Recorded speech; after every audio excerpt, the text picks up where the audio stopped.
Los cómics de superhéroes llevan décadas haciéndonos soñar con héroes y villanos, poderes sobrenaturales, ciudades oscuras y trajes fabulosos. Pero, ¿sabías por qué Hulk es verde? ¿O cuál fue el primer superhéroe? Descubre en este video estas y otras curiosidades increíbles sobre los cómics de superhéroes.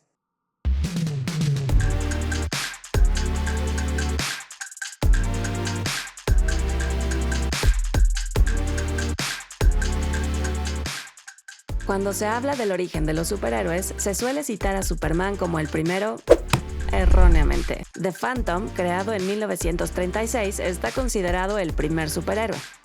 Superman llegó 2 años más tarde y después de él, clásicos como Batman, el Capitán América, Wonder Woman, los Cuatro Fantásticos o Hulk. El color verde es algo tan asociado a Hulk como su mal carácter. Pero este color es solo fruto de un error. El Hulk original era gris, pero la tecnología de impresión hizo imposible imprimir el color de forma uniforme y en cada página del primer número apareció con un tono diferente de gris. Por eso se decidió cambiar al color verde para el siguiente número, aunque a lo largo de los años el gigante verde ha vuelto a su color original en algunas ocasiones.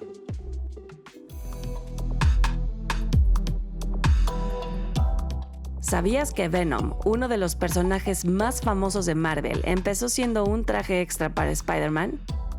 Marvel convocó un concurso de artistas y escritores y un chico llamado Randy Schuller participó con un diseño propio para el traje de Spider-Man, negro con una araña estampada en rojo en el pecho. Los editores de Marvel le pagaron $220 por el diseño, que se convirtió en uno de los trajes de Spider-Man y más adelante en Venom.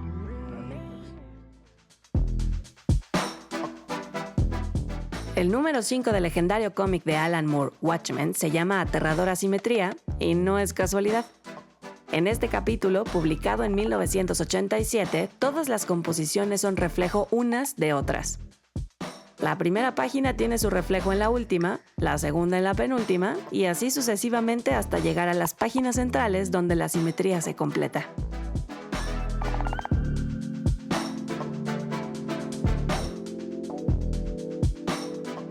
Aunque lo parezca en algunas imágenes, Wonder Woman nunca llevó falda en sus primeras apariciones.